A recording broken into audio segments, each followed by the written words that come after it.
Ok, bonsoir, chers amis. Si je vous parle ce soir, c'est parce que l'heure est grave. Parce que l'heure est très grave. Ce qui se passe, nous sommes en février. Et en février, il y a ce qu'on appelle la fête de la jeunesse et la fête de l'amour. La fête de l'amour. Ce qui se passe, c'est que les jeunes sont un peu déroutés à cause de ces fêtes et comment dire, de ce fait, n'arrivent plus à se concentrer. Et outre comment dire, ce comportement que les jeunes affichent pendant cette période de février, il y a aussi la période comment dire, des enfants du quartier. Donc, c'est que des Dangaboko ou des Bangaman ou comment dire, des gens qui n'ont pas de niveau d'études très élevé. Ce qui se passe, c'est que quand nous étions un peu plus jeunes, ça veut dire que quand je faisais peut-être première, comment dire, mon papa avait le rang, comment dire, de cadre. Et étant cadre, ça lui donnait, comment dire, un rang, comment dire, très acceptable dans la société où il travaillait. Mais chose, comment dire, était, euh, certaines personnes arrivaient à être directeurs, sous-directeurs ou chef service.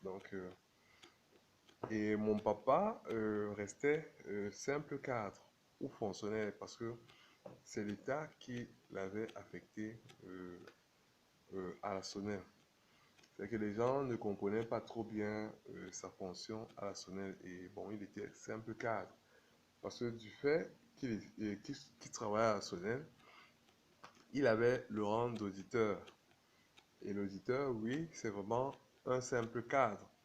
Mais c'est que l'auditeur a une spécificité, c'est que il travaille, en fait, il est juste en dessous du directeur général. Et c'est vrai que l'auditeur étant en dessous du directeur général, comment dire, le directeur euh, adjoint, le directeur général adjoint est en dessous de l'auditeur.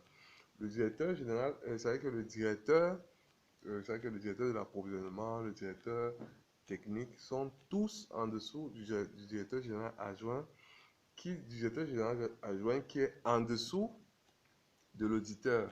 C'est-à-dire que comment dire, mon papa avait le rang de numéro 2 à la Sonnelle. Il avait le rang de numéro 2 à la Sonnelle. Et de ce fait, comment dire, il était, comment dire, aussi libre que le DG. Donc sa fonction était d'intervenir si peut-être il y avait des fraudes ou comment dire, des vols ou des détournements. Donc il venait détecter. Donc c'était comme ça qu'il travaillait. Donc c'est que on ne comprenait pas trop bien ce qu'il faisait là.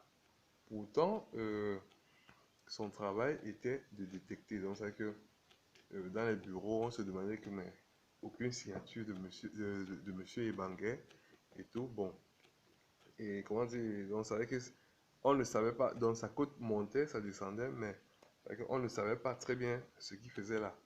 Et c'est vrai que quand il faisait ses audits, comme en audit, il y a, comment dire, il y a, comment dire, il y a ce qu'on appelle une fiche qu'on appelle frappe. Dans la fiche frappe, mon papa était, comment dire, un auditeur senior. C'est-à-dire que l'auditeur senior ne descend pas nécessairement sur le terrain. Il envoie les auditeurs juniors. Donc, c'est qu'on ne savait vraiment pas ce qu'il faisait. Donc,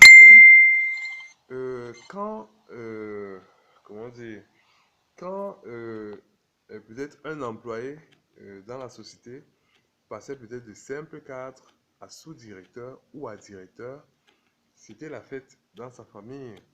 Et ce qui se passe, c'est que les enfants de ces messieurs qui passaient sous-directeur ou directeur n'avaient plus de lien si peut-être ils étaient amis, comment dire, aux enfants des autres cadres de la même société.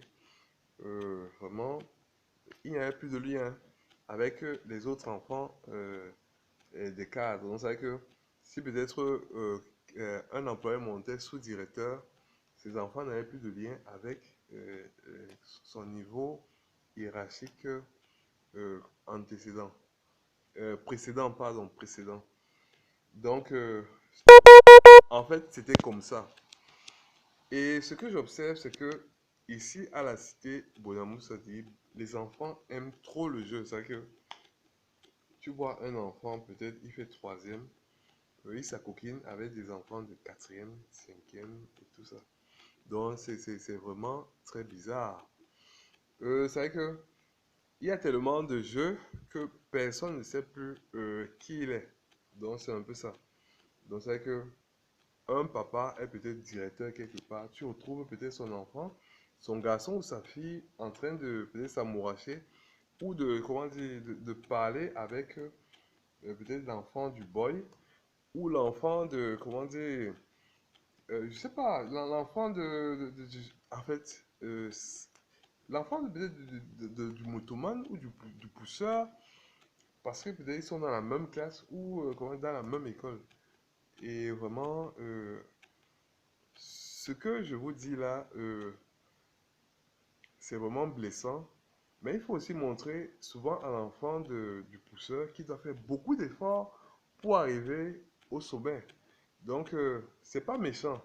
Je dis que c'est un peu comme une sorte de thérapie. Donc, parce que moi-même, j'ai été trop victime du fait qu'on ne sache pas ce que mon papa est. Donc, on ne savait pas que mon papa était numéro 2 à la Sonnelle.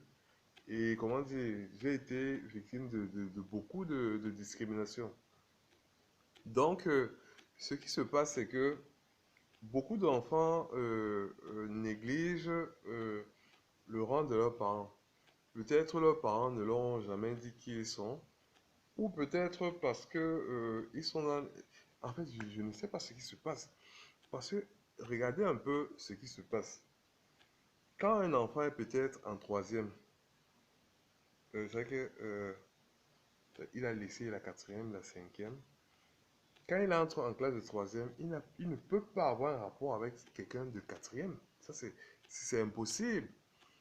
Est-ce que c'est vrai que dans la cour d'école, mais si ces enfants peut-être restaient dans les classes de troisième, comment dire, toute la vie, et je crois qu'ils n'auraient jamais, ils n'auraient plus de rapport avec les gars de quatrième, troisième ou autres en dessous.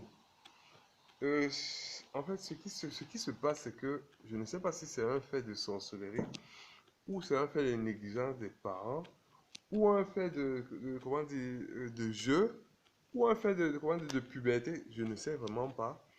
Mais quand on était petit, quand un enfant, l'enfant peut-être du nouveau site directeur, comment dire, sortait, jamais plus il ne parlait avec les cadres. Il cherchait, comment dire, à être à son niveau, avec les enfants du niveau hiérarchique de son papa.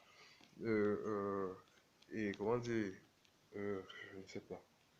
Les enfants, oui, du niveau hiérarchique de son papa. Donc, c'est vraiment aberrant ce que je vois ici à la cité.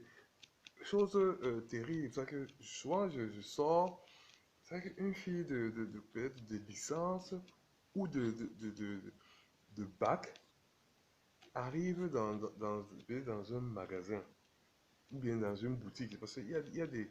C'est même des gargotes.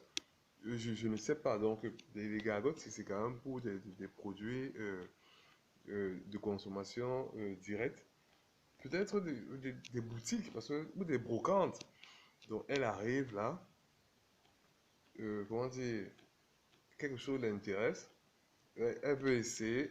Elle essaye. Donc, elle enlève comment dire, toute sa beauté. Elle se met nue devant des gars, comment dire, de moindre niveau d'études. Ça, c'est un truc que vraiment je n'arrive pas à comprendre. Une fille de licence qui se déshabille devant un gars qui n'a même pas le BPC, qui n'a même pas le probatoire. Vraiment, je ne sais pas, bon, parce que je ne sais pas, parce qu'en amour, ou comment dire, en respect, je ne sais pas comment évaluer, mais c'est aberrant. C'est terrible. C'est que les parents n'ont pas préparé les enfants. Parce que quand je vois le niveau d'études de la plupart de nos parents, c'est niveau 5. C'est que la plupart des enfants ici, comment dire, ont des parents experts ou de niveau 5 ou 4. Un cadre, c'est niveau 3, 4, 5 en études. Qu'est-ce que ça veut dire? Donc, c'est ça que je ne comprends pas. Et il y a un phénomène autre, c'est que le phénomène des footballeurs. C'est que le footballeur, c'est quelqu'un de terrible. Le footballeur, il a 1000 francs par jour. Il dit que lui sera Cristiano Ronaldo pour, comment dire, amadouer ou tromper les petites filles du quartier. Alors qu'on sait que c'est impossible. Il y a des gens qui encouragent. C'est ça que je... Et peut-être c'est même le frère de la petite fille trompée ou qui encourage ce goujat. Donc, ça me sidère, s'il vous plaît. Donc, moi aussi, souvent, quand je sors, comment dire, quand je n'avais pas encore le BTS, parce que j'ai fait presque 15 ans de, comment dire, comment dire, du bac à l'obtention du BTS. C'est-à-dire que je rencontrais souvent des filles de 18 ans, 17 ans, et ensuite j'étais hier majeur. Voilà.